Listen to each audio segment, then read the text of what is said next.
Hola, muy buenas tardes. Estamos en nuestro podcast número 7 y hoy vamos a hablar de lo que es la discapacidad intelectual.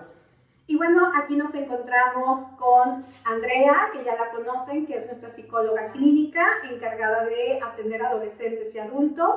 Aquí se encuentra también nuestra psicoterapeuta infantil, que obviamente trabaja con niños, y una servidora, la psicóloga teniente Paulín, que trabaja con adultos. Y hoy vamos a tocar un tema muy importante, que es la discapacidad intelectual, que se considera un trastorno de desarrollo intelectual, ¿sí? El cual se va a dividir en diferentes grados, el que es el leve, moderado, grave y profundo. Vamos a ir viendo también algunos de los criterios que se necesitan para diagnosticar, cómo se hace presente en el niño, en la escuela, en lo social, y también cuáles son aquellos como diagnósticos diferenciales que hay que hacer en torno a este trastorno, y ver también cuáles son aquellos factores que son determinantes y que a veces nos impide llevar un buen desarrollo, un buen diagnóstico, de ver cómo se va a diagnosticar este trastorno y a partir de ahí cómo se le va a nombrar, ¿no?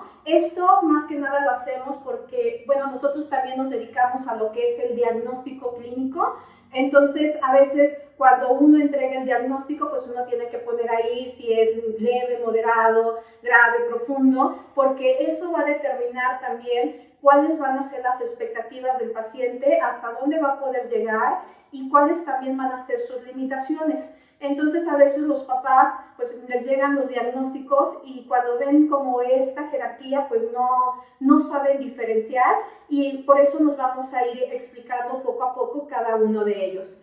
Y bueno, la discapacidad intelectual pues se va a identificar como este trastorno que va a afectar a los niños, que va a afectar a, pues obviamente a los adultos, cuando esos niños ya se hacen adultos, en torno pues a lo intelectual, que el niño no sepa o no pueda hacer un razonamiento adecuado o de acuerdo a su edad, que tenga como algunas dificultades en torno al lenguaje, que tenga algunas dificultades también para lo social, y que esto va a empezar a diagnosticarse a partir de que el niño o el individuo empieza a tener ya algún conflicto para desarrollarse de una manera adecuada en lo social, en lo educativo o incluso en lo familiar.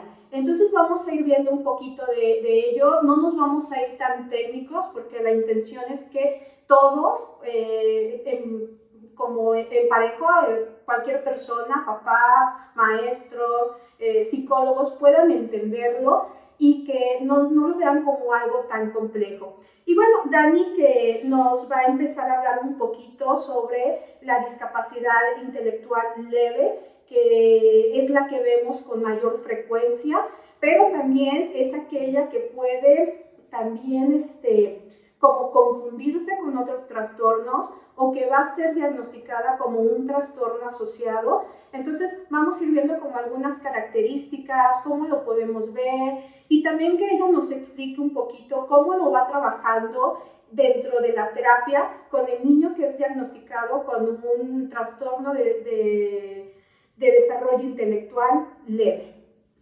Ok, buenas tardes. Como ya la mencionó Naye, sí es importante que pongamos atención a nuestros hijos o a nuestros alumnos o a algún familiar desde edad muy temprana. ¿Por qué? Porque en lo leve los niños batallan mucho para hablar, en algunas ocasiones para hablar, batallan para hacer lo que son las cuestiones matemáticas. Entonces sí tienes que ser muy pausado al darles las indicaciones, les tienes que explicar cómo tienen que hacer lo que es las cuestiones matemáticas o las cuestiones de raciocinio. Al momento sí te lo van a captar después de la explicación, pero se distraen o hacen otra cosa y se les olvida. Entonces nuevamente les tienes que volver a explicar y ellos ya van a captar lo que tú les estás queriendo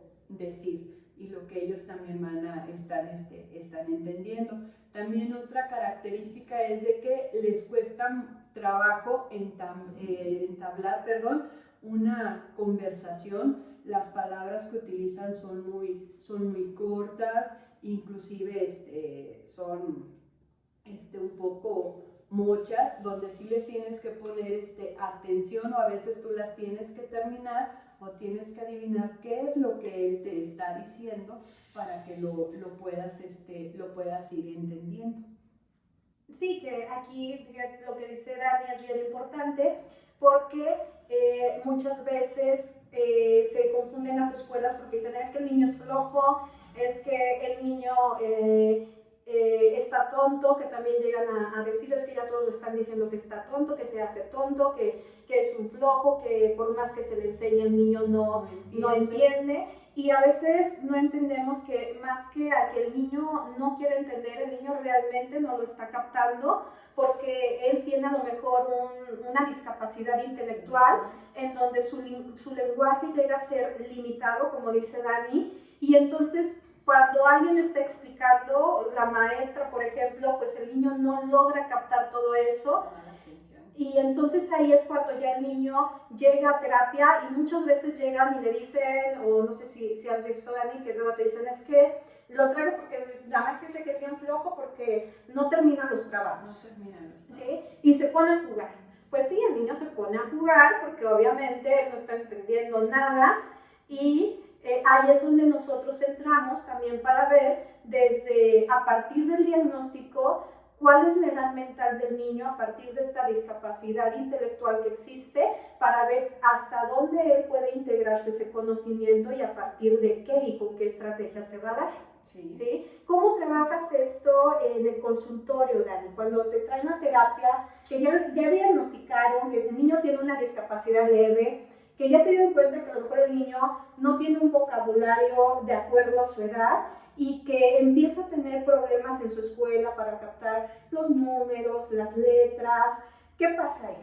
Ok, como yo lo trabajo con los niños y con los papás, lo primero es que hacemos una planificación, ¿sí? O sea, planeamos, lo que son las actividades de él para que se le empiecen a hacer un hábito y así él ya las empiece a retener, o sea, a qué horas me levanto, me cambio, entonces hacemos como un horario donde ahí vamos metiendo nuestras actividades. También es importante meterle, no meterle, sino por medio de jugar a la tiendita o a la casita. Ahí es donde utilizamos lo que son las cuestiones matemáticas, por ejemplo en la casita. Al abrir la puerta vamos a meter siempre la llave, para qué lado vamos a girar, lado izquierdo, lado derecho, y así para que él empiece a identificar también cuál es su derecha y cuál es su izquierda. En la tiendita pues igual por billetitos y eso, ¿por qué? Para que él sepa la cantidad en números, ¿sí? Y los vaya él aprendiendo y así ya no se le dificulte. Y en lo social también a veces hacemos con canciones, a veces me pongo a cantar con ellos para que ellos empiecen a soltar un poco, nos disfrazamos y nos ponemos a cantar, porque así ellos empiezan a sentirse un poquito seguros de ellos mismos y ya es cuando empiezan a pronunciar a veces palabras más largas y ya empiezan un poco a entablar una conversación, pero todo es en base a la rutina y que lo estés practicando y también que lo que se acuerde con los papás, el acompañamiento, que sí sea continuo, porque a veces vienen y aquí lo practicamos muy bien y el niño lo va mejorando, pero ya después en casa ya no. Y dicen, es que no ha habido mejoría, pero es porque debemos de ser un acompañamiento, o sea, debe de ser continuo, ¿sí? Entonces es por medio como yo lo trabajo con los niños, o sea, repetimos las instrucciones cortas y que sean concretas para que él las pueda entender y ya después les pregunto a ver qué te dije y ya ellos la repiten y ya hacemos la indicación, pero siempre deben de ser cortas y concretas. Sí, eso es importante de lo que mencionas, que las indicaciones deben de ser cortas porque pues el niño no la va a entender si se le da una oración más larga o si le intentamos dar como el discurso o el sermón, el niño se queda con lo primero que dijiste y a veces ni con eso. Entonces, eso es bien importante y está muy padre como esa manera en que se trabaja desde que se diagnostica desde que el niño es pequeñito, porque la discapacidad intelectual leve no es que te llegue en adultez, ¿no? Es que ya viene desarrollándose desde que el niño nace y que nos damos cuenta que no tiene las mismas habilidades que los demás niños, que va a tener por ahí un pequeño retraso en torno a algunas cuestiones como de caminar, va a caminar más tarde, va a aprender a ir al baño más tarde, y entonces ahí es donde nos empezamos a dar cuenta que hay ciertas características que necesitan una evaluación. Y bueno, pues ya a veces se identifica todo esto.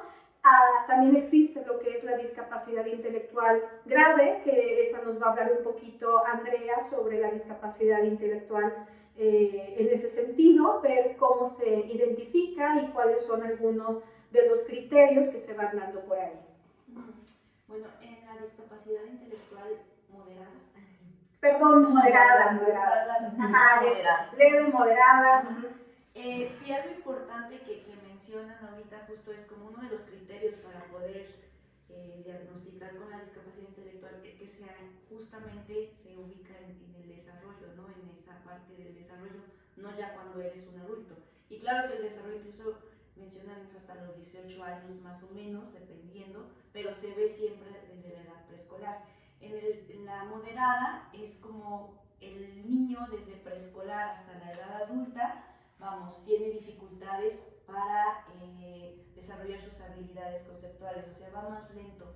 ¿Y a qué nos referimos con estas habilidades conceptuales? Pues estas habilidades de pensamiento abstracto, de creatividad, de razonamiento lógico, obviamente razonamiento matemático. Estas habilidades le cuestan más trabajo al niño y así incluso el adulto también tiene estas dificultades, ¿no? Por ejemplo, en el tema del dinero, de las cuentas, tiene mayor dificultad. En el tema de la comunicación, su comunicación es más sencilla, incluso su lenguaje es más sencillo, no tan complicado. A lo mejor no lo vas a escuchar decir palabras tan,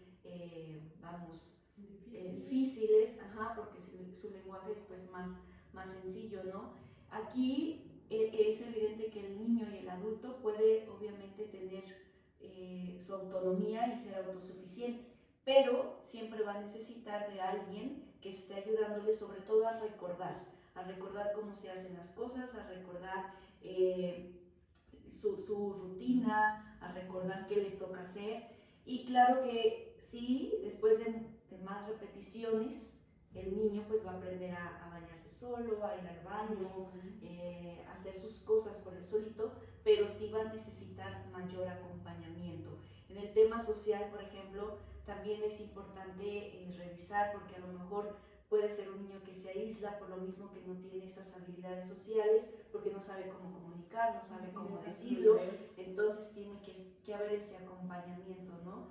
Ya el adulto, por ejemplo, en un adulto lo vemos y a lo mejor van a ser adultos que sí van a poder tener y mantener un trabajo, porque a veces también se tiene la idea de que como ya se tiene una discapacidad intelectual, pues entonces no puede trabajar, no puede estudiar y nada, ¿no? Y no, sí se puede tener un trabajo, concluir sus estudios que quiere, sobre todo enfocados, y ahí yo creo que es mucho como ayudar al adolescente, bueno, en este caso que antes de que estudie o trabaje, ayudarle a ver cuáles son sus capacidades que tiene, sus habilidades y a partir de ahí como aprovechar eso, ¿no? Porque sí le va a ser difícil a lo mejor estar en alguna, no sé, carrera donde implique muchos números, mucha cuestión abstracta, sí va a haber una gran dificultad.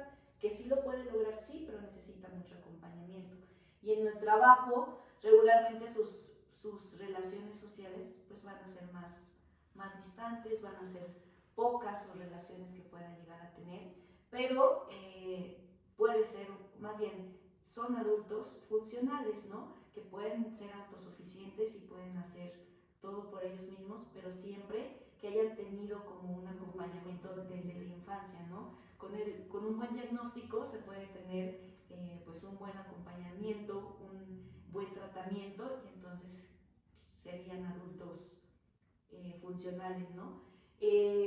Algo importante también aquí, bueno, en el tema de la discapacidad intelectual, pues es el tema también del coeficiente intelectual, ¿no? Que igual no es como tal, que luego por eso podemos como confundirlo con otros trastornos, que más adelante vamos a hablar de eso, ¿no? Del diagnóstico diferenciado, pero sí es importante también por eso como la aplicación de las pruebas psicométricas, el tratamiento que lleve con el terapeuta para diagnosticar en qué lugar está su discapacidad.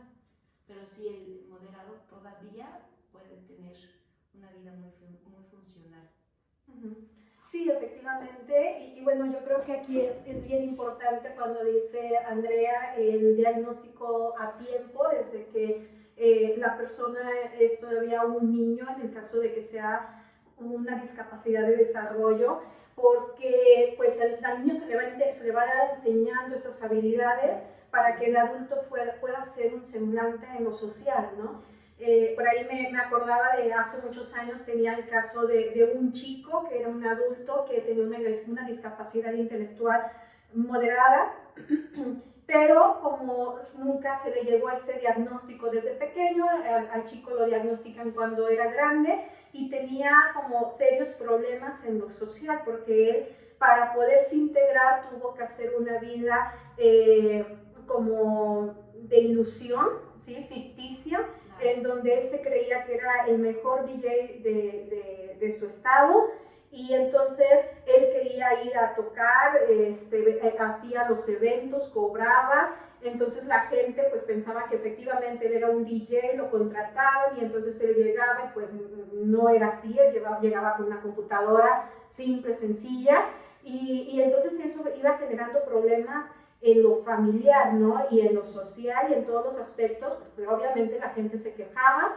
y pues él iba creyendo que él tenía una vida normal como todas las demás personas, ¿no? Porque nadie le enseñó a adaptarse desde pequeño y saber cuáles eran como aquellas habilidades a las que tenía que enfrentarse socialmente, no laboralmente, cómo funcionaba, pues obviamente este mundo, este entorno, que él se fue encontrando como ese mecanismo de defensa para salir ante la vida.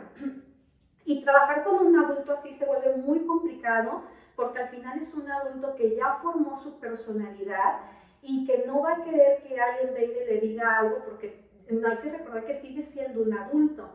Que una persona tenga una discapacidad intelectual no significa que sea un niño. Ajá. Y bueno, también aquí vemos otras dos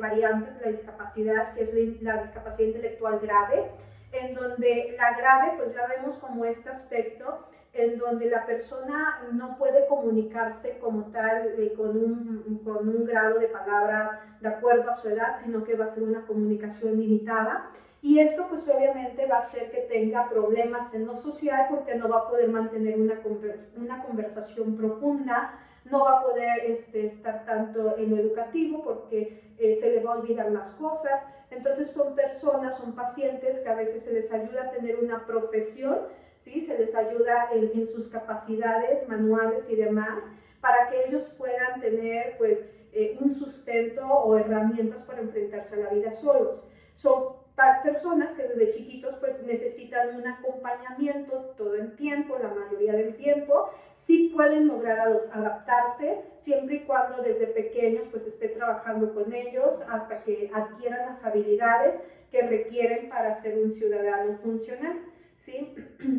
Y luego viene la discapacidad, que es la discapacidad profunda, en donde la discapacidad profunda ya se da cuando no solamente hay una discapacidad intelectual, sino que está asociado también con alguna otra discapacidad sensorial, ¿sí? Es, por ejemplo, cuando la persona pues tiene una discapacidad auditiva, entonces ya la persona no solamente se le dificulta lo intelectual, sino que también tiene otra dificultad, que eso hace que la ayuda pues sea más difícil, ¿no? o una persona que no pueda ver, que tenga una debilidad visual, pues también se vuelve más complicado, porque entonces ahí es como a veces los lugares, los centros de apoyo, en algunas ocasiones, pues no están capacitados para enseñar a las personas que tienen este tipo de discapacidades, ¿no?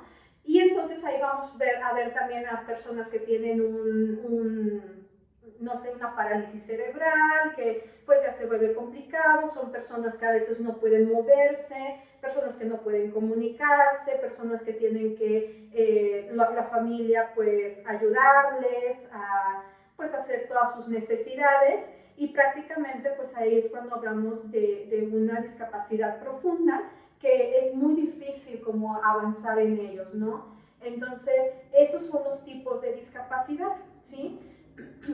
Aquí, por ejemplo, no sé si Andrea ha tenido casos de adultos que hayan llegado sin diagnóstico o que tú hayas identificado, oye, creo como que tiene una discapacidad esta persona. ¿Cómo identificas eso? Fíjate que ya en un adulto o en un joven se identifica mucho como en el tema del lenguaje, en el tema de la comunicación, el cómo va desarrollando su discurso a lo largo de la sesión. Igual no puedo yo decir tiene tal una discapacidad intelectual, ¿no? Pero sí puedes observar que a lo mejor hay algunos criterios que dices puede apuntar a una discapacidad intelectual quizá leve o moderada, ¿no? Sobre todo en el tema, como menciono, del lenguaje, ¿no? Es más, como más lento, o a lo mejor es más como pausado, o sus palabras o su vocabulario también es más, pues no es tan extenso, o la forma en cómo van construyendo e hilando sus propias ideas, o cuando le mencionas algo que tiene que ver más con el pensamiento abstracto y no te lo entiende y se lo tienes que decir como de otra forma para que lo entienda. Entonces te vas dando cuenta que a lo mejor ahí hay alguna situación, ¿no? O que el mismo paciente te cuente, ¿no? Como en mi trabajo se me dificulta, me dan como alguna instrucción, sé que tengo que hacer, pero pues no puedo, se me va en la cuestión de la ejecución sobre todo, tiene dificultades, pues a lo mejor ahí pudiéramos considerar realizarle como tal un diagnóstico, ¿no? Pedirle o decirle, oye, pudieras considerar aplicar un diagnóstico para que puedas tener ahora sí que más certero lo que tienes o lo que sucede contigo, y eso también les da, volvemos, mayor seguridad también al paciente, de decir, bueno, ahora sí a partir de aquí puedo como avanzar, ¿no? A partir de aquí sé que va a ir mi tratamiento. Y es así como lo puedo ir identificando, ¿no? También, pues es bien importante porque al final, pues podemos también confundirlo con algún otro trastorno, ¿no? Que se puede dar. Pero pues sí, ir revisando como desde cuándo, sobre todo aquí es importante la edad de inicio, ¿no? Desde cuándo tuvo estas dificultades, porque pues la discapacidad intelectual es desde el tema del desarrollo, entonces es desde la infancia. Y si desde la infancia ha tenido estas dificultades, pudiéramos considerarlo, ¿no? O que te cuente que siempre ha batallado en la escuela, que siempre le han dicho que le va mal, o que ha tenido malas calificaciones, o que regularmente reprobaba, etcétera. Entonces, pues pueden ser algunos signos como de poder decir, bueno, pudiéramos considerarlo.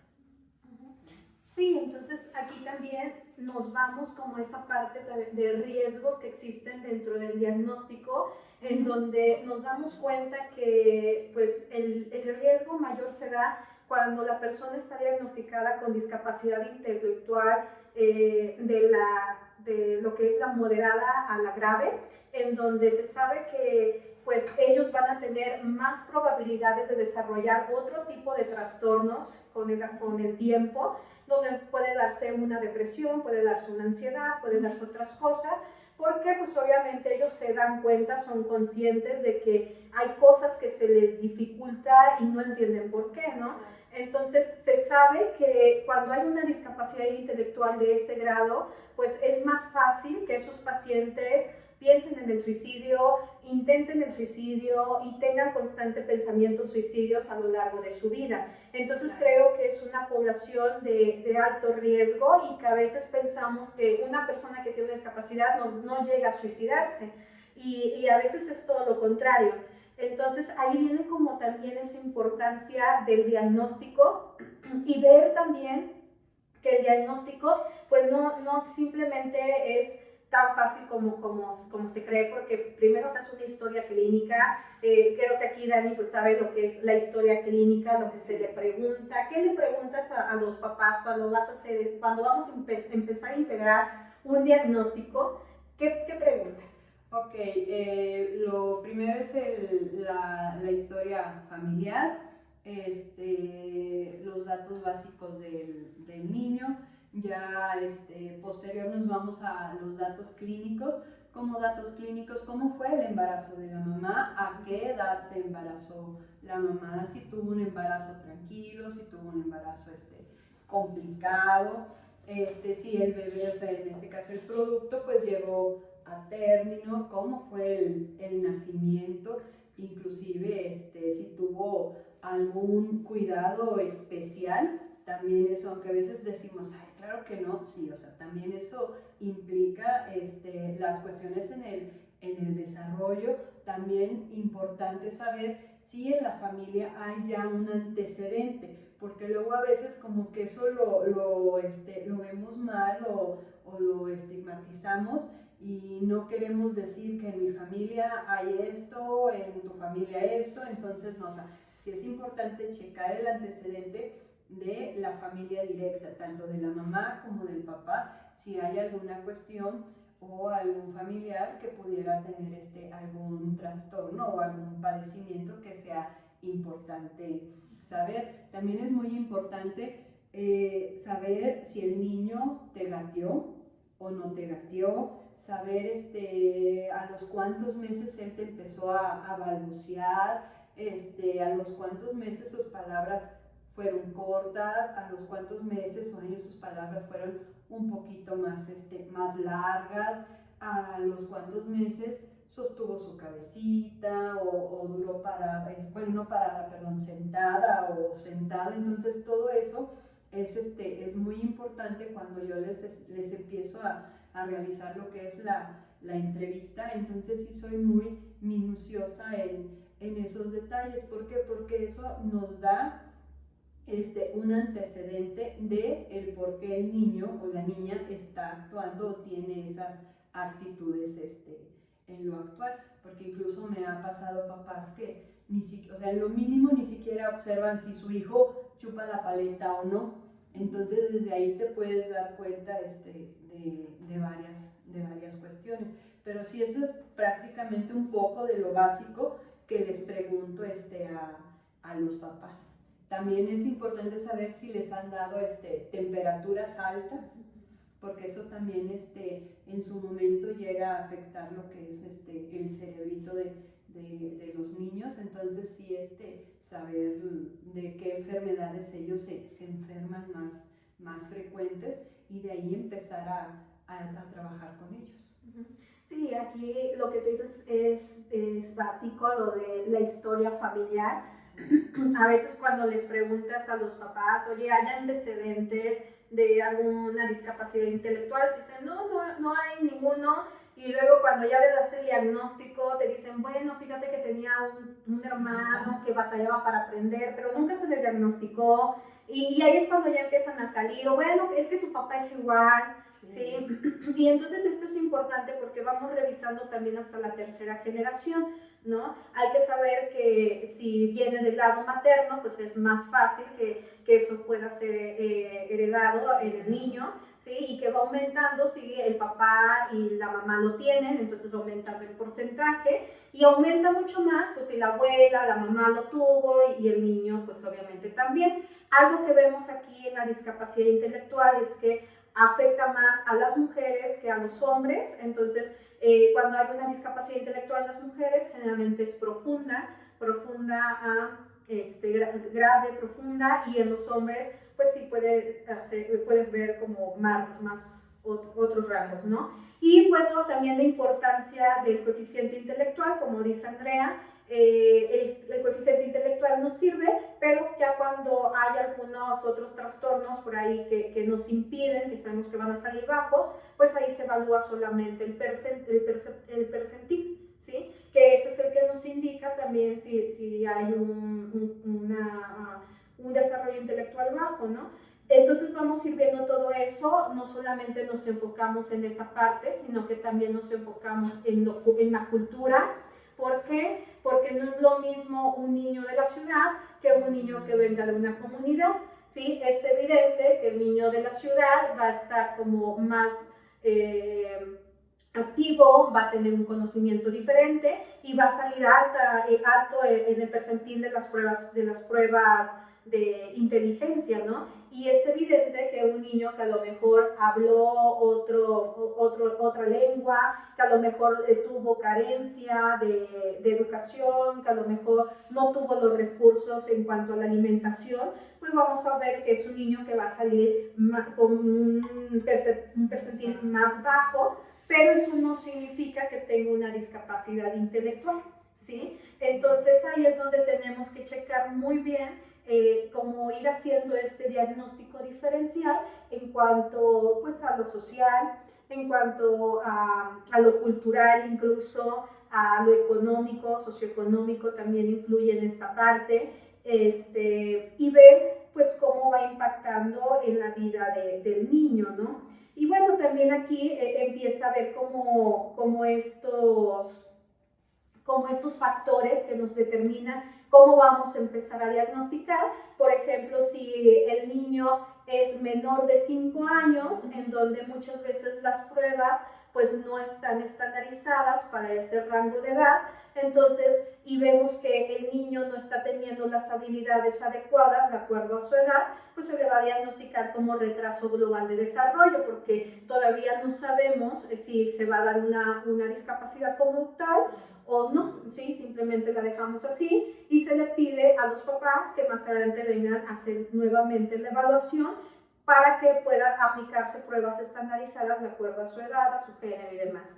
Y también existe lo que es la discapacidad intelectual no especificada, y esa será cuando puede ser que el niño haya nacido con otra discapacidad sensorial, que el niño no vea y aparte no oiga, que el niño tenga una parálisis cerebral y que entonces es evidente que no nos va a poder contestar una prueba y que no va a haber ninguna prueba estandarizada para ellos, y entonces ahí es donde también hay ese sesgo y entonces se le va a diagnosticar como discapacidad intelectual no especificada, ¿sí? Porque no sabemos específicamente cuál es la situación, cuál es el tipo o el grado, porque no lo podemos comprobar, ¿sí? Entonces yo creo que esta es parte de la discapacidad intelectual.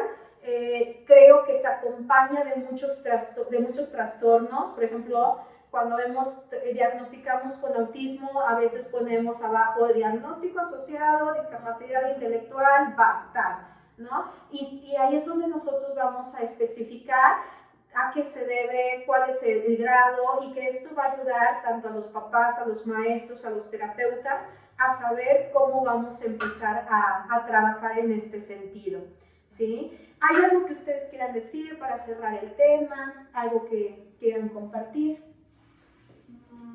Yo creo que solamente como reiterar y reafirmar esto, ¿no? De la importancia de tener un buen diagnóstico para que el niño tenga un buen tratamiento y entonces cuando esté en la etapa de la adolescencia, de la juventud o de la vida adulta, pueda tener mejores habilidades o pueda desarrollar las habilidades que necesita, ¿no? Porque muchas veces sí pasa que ya hasta que estás adulto comienzas a darte cuenta de esto y pues ya a veces no se puede hacer muchas cosas, ¿no? Entonces yo creo que sí, un buen diagnóstico a tiempo y observar, ¿no? Esta parte de los niños, sobre todo en la etapa del preescolar, por ejemplo, observar, no sé, que a lo mejor no le diviertan ciertas actividades que tengan que ver con algo, pues ya pudieran ser como algunos signos de alerta. Pero sí, yo me quedaría con eso. Ok, bueno, yo lo que les aconsejaría a los papás que no se brinquen ninguna etapa del desarrollo de sus hijos, porque luego a veces apenas andan gateando y ya queremos que empiecen a caminar, inclusive a veces los obligamos a caminar porque ya, o sea, y te saltas esa etapa y aunque tú digas, ay, pues que tiene la etapa del gateo, sí, tiene un problema porque ellos ven las cosas y como no están en 3D, cuando estás en el piso gateando, entonces vas caminando y son las personas que chocan con las cosas, aunque vean ahí, no sé, pero vas y chocas. Entonces sí es importante que no se brinque ninguna etapa del desarrollo de los niños. Igual buscar que les den un buen diagnóstico y sobre todo no preocuparse. ¿Cómo no preocuparse? Mejor ocuparse, porque luego a veces como papás estamos preocupados, pero ni siquiera nos ocupamos. ¿Sí? Entonces no nos ocupamos porque no lo llevamos a terapia, no nos ocupamos porque a lo mejor nos dan alguna indicación, alguna sugerencia de cómo poder ayudar a salir adelante y no queremos. Entonces, ya sí sería esa cuestión, como familia van a ir aprendiendo, tanto tú como mamá vas a aprender a enseñarle a tu hijo y tu hijo va a aprender lo que tú le quieres enseñar. ¿Por qué? Porque él va a tener su vida normal dentro de lo que cabe y sobre todo no andarlos viendo con lástima de, ay, pues es que mi hijo está, pues es que no piensa, o inclusive a veces hasta papás a veces llegamos a ser crueles de, ay, es que está tontito y pues cederle, o sea, no, tratarlo como un niño normal dentro de lo que cabe, pero papá, mamá saben cuáles son sus deficiencias y trabajar en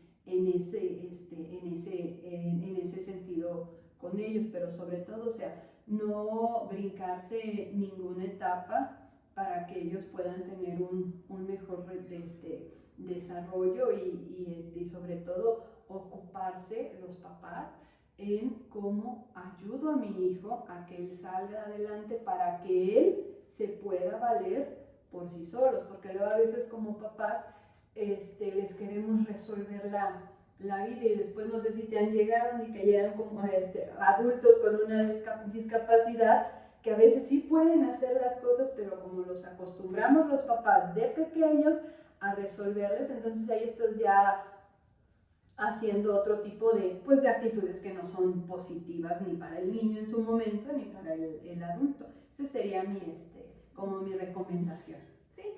Sí, tiene mucha razón Dani en lo que nos comenta y también pues no olviden que si ustedes necesitan de un diagnóstico, aquí estamos nosotros para apoyarlas.